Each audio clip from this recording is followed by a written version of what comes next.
sikat ng araw guys, oh. Mahangin pa guys, presko. Di madali yung buhay sa bukid. Lahat ng gastos. Tapos biglang masisira yung palay. Papakita ko po sa inyo yung mga damo dito sa palay. Guys, yung tatay ko guys, yun yung hawak dyan tungkod, oh. May arthritis po kasi siya naman. Yun guys, sorry guys, natang. Para yung marami.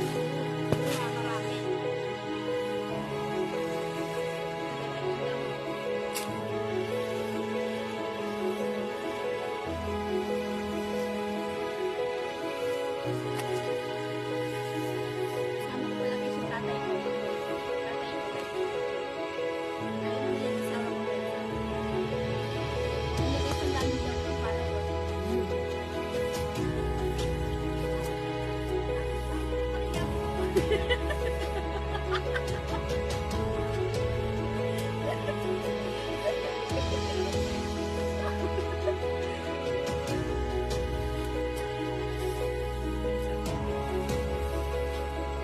Guys, nakakalito yung palay guys, saka yung damo.